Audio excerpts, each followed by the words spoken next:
Hello everyone, this is Soumya from AXN and Infotech. Hope all are doing great. Foreign currency transactions handle பண்றீங்களா? அதாவது export business.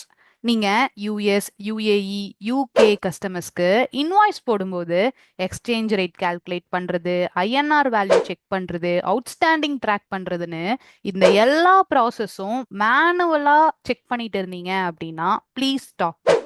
இதை easy and simplify பண்ணதான் Tally Prime's multi currency feature இருக்கு. வாங்க இது எப்படி entry post பண்ணணும், அதோட ரிப்போர்ட்ஸ் எல்லாமே ஸ்டெப் பை ஸ்டெப் ப்ராசஸா இந்த வீடியோல பார்க்கலாம். அதுக்கு டேலி ஓபன் பண்ணிட்டு இப்போ கிரியேட் போய்க்கிறேன். இதுல லெஜர். ஸோ லெஜர்ல உங்களோட கஸ்டமர் அண்ட் சப்ளையர் டீட்டெயில வந்து இதுல கிரியேட் பண்ணிக்கோங்க. நீங்க வந்து எக்ஸ்போர்ட் பண்றீங்க அப்படின்னா, ஃபார் எக்ஸாம்பிள் இப்போ நான் வந்து ஃபாரின் சப்ளையர் அப்படிங்கிற மாதிரி கிரியேட் பண்ணிக்கிறேன். அண்டர் சன்ட்ரி கிரெடிட்டாஸ் அண்ட் இந்த மெயிலிங் டீடைல்ஸ்ல ஸ்டேட் அண்ட் கண்ட்ரியை வந்து சேஞ்ச் பண்ணிக்கோங்க.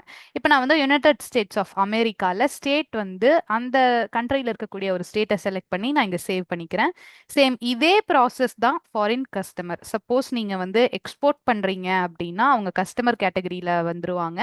அண்ட் சன்ட்ரி டெப்டாஸ் மெயிலிங் டீடைல்ஸ்ல சேம் அதே மாதிரி ஸ்டேட்டை வந்து இங்க நீங்க சேஞ்ச் பண்ணிக்கோங்க. ஸோ இப்போ சேவ் பண்ணிக்கிறேன். அடுத்து என்ன அப்படின்னா, ஃபாரெக்ஸ் கெயின் அண்ட் ஃபாரெக்ஸ் லாஸ்ன்னு சொல்லிட்டு நம்ம ஒரு 2 லெஜர் அடிஷ்னலாக கிரியேட் பண்ண போகிறோம். ஸோ இதில் வந்து பார்த்தீங்கன்னா ஃபாரெக்ஸ் கெயின்னு சொல்லி நான் ஒரு லெஜர் கிரியேட் பண்ணுறேன். அண்டர் வந்து இன்டைரக்ட் இன்கம்ஸ் அப்படிங்கிற குரூப்க்கு கீழே செட் பண்ணிக்கிறேன். அண்ட் அடுத்து ஃபாரெக்ஸ் லாஸ் அப்படிங்கிற மாதிரி ஒரு லெஜர் ஒன்று கிரியேட் பண்ணிக்கிறேன். அண்டர் வந்து இன்டைரக்ட் எக்ஸ்பென்சஸ் குரூப்க்கு கீழே கிரியேட் பண்ணிட்டு இதை சேவ் பண்ணிக்கிறேன். நெக்ஸ்ட் ப்ராசஸ் என்ன அப்படின்னு பார்த்துட்டீங்கன்னா கரன்சி. ஸோ இப்போ கரன்சிஸ் வந்து நீங்கள் யூரோஸில் வந்து இம்போர்ட் எக்ஸ்போர்ட் பண்ணலாம், இல்லைன்னா வந்துட்டு டாலர்ஸில் வந்து இம்போர்ட் எக்ஸ்போர்ட் பண்ணலாம். ஸோ இப்போ டிஃபால்ட்டாக டேலியில் வந்து ருபீஸ் அப்படிங்கிற ஒரு கரன்சி கிரியேஷனில் இருக்கும். நம்ம வேணும்னா அதை ஆல்டர் பண்ணலாம், இல்லைன்னா கிரியேட் நியூன்னு கொடுத்துடலாம். இப்போ நான் கிரியேட் நியூ அப்படின்னு போயிட்டு ஜஸ்ட் நான் இப்போ வந்து ஒரு டாலர் சிம்பிள் வந்து போட்டுக்கிறேன். அண்ட் யூரோஸ் நீங்க என்ன கண்ட்ரியோ அந்த கண்ட்ரியோட சிம்பிள் வந்து நீங்க இங்க காப்பி பேஸ்ட் கூட பண்ணிக்கலாம். அண்ட் ஃபார்மல் நேம் என்ன அப்படிங்கறத வந்து டைப் பண்ணிக்கோங்க. இல்லைன்னா சைட்ல ஹெல்பர் ஆப்ஷன் யூஸ் பண்ணி எந்த டெசிமல் நேம் அண்ட் என்ன கரன்சி நேம் அப்படிங்கறது இங்க நீங்க டைப் பண்ணீங்க அப்படின்னாலே currency code and decimal name வந்து இதுல எடுத்துட்டு வந்துடும். ஸோ இப்போ நான் வந்து டாலர் அப்படிங்கிறத எடுத்துக்கிறேன். ஜஸ்ட் என்டர் பண்ணிட்டு சேவ் பண்ணிடுறேன். நெக்ஸ்ட் ஸ்டெப் என்ன அப்படின்னு பார்த்தீங்கன்னா, உங்களுக்கு கீழேயே ரேட் ஆஃப் எக்ஸ்சேஞ்ச் அப்படின்னு ஒரு பட்டன் வந்திருக்கும். இந்த ரேட் ஆஃப் எக்ஸ்சேஞ்ச் ஓப்பன் பண்ணிட்டு எந்த டேட்ல இருந்து என்ன டேட்ல நீங்க வந்து selling rate and buying rate வந்து அந்த கரன்சியோட ரேட்டை வந்து இங்க செட் பண்ணி வச்சுக்கலாம். ஸோ இப்போ நான் வந்து 1.8 இருந்து வந்து நான் வந்து செட் பண்றேன். ஸ்டாண்டர்டா அந்த டாலர் கரண்ட் ரேட் என்ன அப்படின்னா ஒரு 80 ருபீஸ் அப்படிங்கறத வந்து செட் பண்றேன். அதே வந்து செல்லிங் ரேட் என்ன அண்ட் பையிங் ரேட் என்ன அப்படிங்கறது இங்க நீங்க செட் பண்ணிக்கலாம். ஸோ செல்லிங் ரேட் நம்ம வந்து எக்ஸ்போர்ட் பண்ணும்போது செல்லிங் ரேட்டா இருக்குது அப்படின்னு வந்து பாத்தீங்க அப்படின்னா, இப்போ நான் வந்து ஒரு 82 ருபீஸ் அப்படிங்கிற மாதிரி வைக்கிறேன். அதே பையிங் ரேட் வந்து 81 ருபீஸ் அப்படிங்கறத செட் பண்ணிட்டு என்டர் பண்ணி சேவ் பண்ணிக்கிறேன். ஸோ இது வந்து standard rate of exchange rate வந்து நம்ம இப்போ செட் பண்ணிட்டோம். அண்ட் நெக்ஸ்ட் வந்து என்ன அடுத்து மாஸ்டர்ல நம்ம ஆல்ட்ரேஷன்ஸ் பண்ண வேண்டியது இருக்கு அப்படின்னா வவுச்சர் டைப். ஸோ இந்த வவுச்சர் டைப் ஓப்பன் பண்ணிட்டு இதுல ஆல்டர் போய்க்கோங்க. Alter voucher type. So already இருக்க வவுச்சர் டைப்ல நான் என்ன பண்றேன் அப்படின்னா ஜேர்னல் ஓப்பன் பண்ணிக்கிறேன்.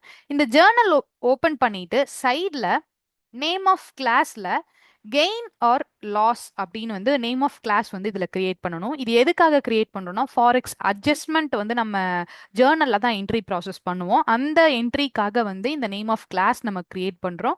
ஸோ கிரியேட் பண்ணும்போது use class for forex gain or loss adjustment அப்படின்னு வரும். ஸோ ஜஸ்ட் இந்த ஆப்ஷனை எஸ் பண்ணிட்டு அண்ட் இந்த இடத்துல வந்து லெஜர் அக்கௌண்ட்ல நீங்க எதுவும் செலக்ட் பண்ண வேணாம், ஜஸ்ட் நாட் அப்ளிகபிள்னு கொடுத்து சேவ் பண்ணிருங்க. ஸோ இதுதான் வந்து நம்ம மேஜரா லெஜர் குரூப் அண்ட் வவுச்சர் டைப்ல பண்ணக்கூடிய ஆல்ட்ரேஷன் அண்ட் கிரியேஷன் ப்ராசஸ். இப்போ இதை வச்சு எப்படி நம்ம வவுச்சர்ல பில் பண்றோம், அதோட ரிப்போர்ட்ஸ் எப்படி வருங்கிறத அடுத்து பார்த்துடலாம். இப்போ வவுச்சர்ஸ் கிரியேட் பண்ணிடலாம். நான் ஃபார் எக்ஸாம்பிள் இப்போ வந்து ஒரு எக்ஸ்போர்ட் பில் பண்ற மாதிரி வந்து ஒரு என்ட்ரி ப்ராசஸ் பண்ணி காமிக்கிறேன். இதுல வந்து பாத்தீங்க அப்படின்னா ஃபர்ஸ்ட் வவுச்சர்ஸ் போயிட்டு F8 சேல்ஸ். ஸோ சேல்ஸ்ல என்னோட ஃபாரின் கஸ்டமருக்கு நான் வந்து சேல்ஸ் பண்றேன். ஸோ எக்ஸ்போர்ட் பண்றேன். ஜஸ்ட் நார்மலா நம்ம யூஸ்வலா பண்ற அதே சேல்ஸ் பில் தான். நேம் ஆஃப் ஐட்டம்ல என்ன ஐட்டம் சேல்ஸ் ஆகுது அப்படிங்கிறத செலக்ட் பண்ணிக்கோங்க. நான் வந்து இப்போ ஆல்மண்ட் சீட்ஸ் வந்து நான் வந்து எக்ஸ்போர்ட் பண்றேன். அண்ட் அது வந்து எவ்வளோ குவான்டிட்டி அப்படின்னா ஒரு 1000 குவான்டிட்டி வந்து நான் சேல்ஸ் பண்றேன். அண்ட் இங்க ரேட் அப்படின்னு வரும்போது நார்மலா நம்ம வந்து ருபீஸ்ல வந்து இங்க ரேட் கொடுப்போம். பட் இப்போ நான் என்ன பண்றேன் அப்படின்னா டாலர் மென்ஷன் பண்ணிட்டு ஒரு குவான்டிட்டி என்ன டாலர் அப்படிங்கறது இங்க கொடுக்குறேன். ஸோ $5 அப்படின்னு நான் கொடுத்தேன் அப்படின்னா ஆட்டோமேட்டிக்கா எனக்கு அது வந்து $5,000 அப்படிங்கிறது இங்க சேஞ்ச் ஆயிரும். அண்ட் கீழே வந்து பாத்தீங்க அப்படின்னா 1000 குவான்டிட்டி $5,000. ஒரு டாலரோட ரேட் வந்து 82 ருபீஸ். அப்போ ஓவரால் ப்ரைஸ் வந்து நமக்கு இந்தியன் ருப்பில என்ன அமௌண்ட் அப்படிங்கிறது இங்க எடுத்துட்டு வந்திருக்கும். ஸோ ஜஸ்ட் என்டர் கொடுக்கும்போது உங்களுக்கு ஒரு rate in forex, rate of exchange and rate in ருபீஸ்ங்கிற மாதிரி கேட்கும். சப்போஸ் சடனா நீங்க இன்னைக்கு சேல்ஸ் பண்ணும்போது கரன்சி ரேட் வந்து 83 ருபீஸ் அப்படின்னா இங்க 83 அப்படிங்கறத இங்க நீங்க சேஞ்ச் பண்ணிக்கலாம். இல்ல 82ல தான் இருக்கு அப்படின்னா 82 அப்படிங்கறத நீங்க இங்க செட் பண்ணிக்கலாம். அண்ட் என்டர் பண்றேன். ஸோ ஜஸ்ட் இதில் என்டர் பண்ணிட்டு நார்மலாக நம்ம சேல்ஸ் பில்லை வந்து அக்செப்ட் பண்ணிக்கிறோம். அண்ட் இப்போ என்டர் பண்ணிட்டு சேவ் பண்ணிடுறேன்.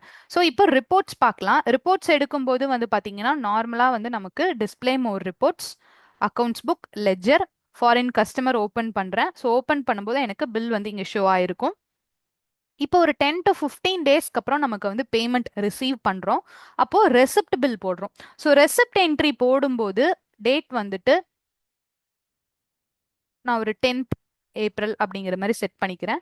ஸோ இதில் வந்து த்ரூ பேங்க் அண்ட் எப்படி கேஷ் வந்து எனக்கு வந்து எப்படி வருது அப்படின்னா அதே ஃபாரின் கஸ்டமர். இதில் வந்து செக் பண்ணீங்க அப்படின்னா அவங்க வந்து நமக்கு 4,10,000 டெபிட் அப்படிங்கிற மாதிரி இருக்கும். F12 கிளிக் பண்ணி இதில் pre allocate bills for payment receipt journal வவுச்சர்னு ஒரு ஆப்ஷன் இருக்கும். ஸோ ஜஸ்ட் இதை வந்து எஸ் பண்ணிக்கோங்க. ஸோ இப்போ என்ன ஆகும் அப்படின்னா ஆட்டோமேட்டிக்காக நம்ம பார்ட்டி லெஜரை செலக்ட் பண்ணதுமே நமக்கு பில் வைஸ் டீடைல்ஸ்ன்னு சொல்லிட்டு இந்த ஆப்ஷன் எடுத்துட்டு வரும். இப்போ இதில் அகெயின்ஸ்ட் ரெஃபரன்ஸ் கிளிக் பண்ணீங்க அப்படின்னா என்ன பில் இருக்கோ அந்த பில் அப்படியே இங்கே எடுத்துட்டு வந்திருக்கும். ஸோ 1 ஏப்ரல் அன்னைக்கு நம்ம பண்ணியிருந்த $5,000 பெர் டாலரோட ரேட் வந்து 82 ருபீஸ்க்கு நம்ம சேல் பண்ணியிருக்கோம் அப்படிங்கிறது வந்திருக்கு. ஸோ ஜஸ்ட் இதை என்டர் பண்ணுறேன். அண்ட் என்டர் பண்ணிட்டு நெக்ஸ்ட் ஒரு ஃபியூ டேஸ்க்கு அப்புறம் இப்போ இதை வச்சு தான் நமக்கு ஃபாரெக்ஸ் கெயினா ஃபாரெக்ஸ் லாஸா அப்படிங்கிறது டிசைட் ஆகும். ஸோ 82 ருபீஸ்க்கு நான் சேல்ஸ் பண்ணியிருக்கேன். ஆஃப்டர் 10 டேஸ் நான் கேஷ் ரிசீவ் பண்ணும்போது டாலர் ரேட் அதிகமாக இருந்தது அப்படின்னா அது ஃபாரெக்ஸ் கெயின்லையும், அதே டாலர் ரேட் கம்மியாயிடுச்சு அப்படின்னா ஃபாரெக்ஸ் லாஸ்லையும் இது எடுத்துட்டு வரும். ஸோ இப்போ சேம் அதே 82 ருபீஸ் அப்படின்னா நமக்கு அது நியூட்ரல். இப்போ இதில் நான் என்ன பண்ணுறேன் அப்படின்னா ஃபாரெக்ஸ் லாஸ் அப்படிங்கிற மாதிரி 81 ருபீஸ்க்கு டாலர் ரேட் சேஞ்ச் ஆயிடுச்சு அப்படிங்கிறத சொல்லிட்டு என்டர் பண்ணி அக்செப்ட் பண்ணிடுறேன். இப்போ ரிப்போர்ட் பார்த்துடலாம். நீங்க பேலன்ஸ் ஷீட் எடுக்கும்போது அசட் சைட்ல உங்களுக்கு கீழே அன்அட்ஜஸ்டட் ஃபாரெக்ஸ் கெயின் ஆர் லாஸ் அப்படிங்கிறதுல லாஸ்ல வந்து நமக்கு இங்க எடுத்துட்டு வந்திருக்கும். ஸோ இதில் செக் பண்ணீங்க அப்படின்னா கரண்ட் அசட்ஸ் 5,000 அப்படிங்கிற மாதிரி ஃபாரின் கஸ்டமர் கிட்ட நமக்கு லாஸ் அப்படிங்கிறதுல வந்து நமக்கு இங்கே காமிச்சிருக்கும். அண்ட் இதே இது பேலன்ஸ் ஷீட் இல்லாமல் நீங்கள் வந்துட்டு நார்மலாக ஒரு பார்ட்டி லெஜர் ரிப்போர்ட்லையும் இதில் செக் பண்ணலாம். Accounts book, ledger and foreign customer open பண்ணீங்க அப்படின்னா உங்களுக்கு இங்கே ரிப்போர்ட் காமிச்சிருக்கும். ஸோ சேல்ஸ் வந்து 4,10,000, நம்ம ரிசீவ் பண்ணியிருக்க அமௌண்ட் 4,05,000, 5,000 வந்துட்டு அன்அட்ஜஸ்டட் ஃபாரெக்ஸ் லாஸ் அப்படிங்கிற மாதிரி வந்திருக்கும். இப்போ இந்த லாஸ் பில்லை தான் நம்ம எப்படி அட்ஜஸ்ட்மெண்ட் பண்ணி டேலி பண்ண போறோம் அப்படிங்கறத இப்ப பார்க்க போறோம். இதுல வந்து பாத்துட்டீங்க அப்படின்னா என்ன பண்றோம்னா அதுக்கு வந்து வவுச்சர்ஸ் போயிட்டு இதுல நான் F7 ஜேர்னல் கிளிக் பண்ணிக்கிறேன். ஜேர்னல் கிளிக் பண்ணும்போது வவுச்சர் டைப்ல எனக்கு கெயின் ஆர் லாஸ் அப்படிங்கிற மாதிரி கிளாஸ் லிஸ்ட் வந்து காமிச்சிருக்கும். அண்ட் இதுல இப்ப எனக்கு வந்து ஃபாரெக்ஸ் லாஸ் அப்படிங்கிறதுனால அக்கௌண்ட்ல நான் என்ன பண்றேன் அப்படின்னா ஃபாரெக்ஸ் லாஸ் அப்படிங்கிற லெஜரை வந்து செலக்ட் பண்ணிக்கிறேன். அண்ட் கீழே அந்த பார்ட்டி லெஜர் செலக்ட் பண்ணும்போதே ஆட்டோமேட்டிக்காக என்ன அமௌண்ட் வந்து அட்ஜஸ்ட் பண்ணணுமோ அந்த பில் வந்து இங்கே ட்ராக் ஆயிருக்கும். ஸோ ஜஸ்ட் அதை செலக்ட் பண்ணிட்டு என்டர் பண்ணி சேவ் பண்ணிடுங்க. இப்போ ரிப்போர்ட்ஸ் செக் பண்ணும்போது உங்களுக்கு பேலன்ஸ் ஷீட் ரிப்போர்ட் பார்க்கும்போது அட்ஜஸ்ட்மெண்ட் ஆயிருக்கும். சேம் அதே மாதிரி display more reports, accounts book and ledger போயிட்டு இதுல ஃபாரெக்ஸ் கஸ்டமர் ஓபன் பண்றேன். இதுல செக் பண்ணீங்க அப்படின்னாலும் சேல்ஸ் வந்து 4,10,000 அண்ட் ரெசிப்ட் வந்து 4,05,000 அண்ட் ஃபாரெக்ஸ் லாஸ் வந்து 5,000 அப்படிங்கிற மாதிரி பில் வந்து அட்ஜஸ்ட்மெண்ட் ஆயிருக்கும். அண்ட் சேம் இதே ப்ராசஸ் தான் நீங்க இம்போர்ட் பண்றீங்க அப்படின்னா purchase, payment and journal entry ப்ராசஸை கம்ப்ளீட் பண்ணணும். ஸோ ஃப்ரெண்ட்ஸ், ஃபாரின் கரன்சி டிரான்சாக்ஷன்ஸை மேனுவல் கேல்குலேஷன் இல்லாமல் மல்டி கரன்சி ஆப்ஷன் யூஸ் பண்ணி ஈஸியாக மேனேஜ் பண்ணுங்க. அண்ட் உங்கள் அக்கௌண்ட்ஸை accurate values, less errors and faster அக்கௌண்டிங்காக மாற்றுங்க. For more details and consultation and free training, contact our team details in screen and description. Thank you.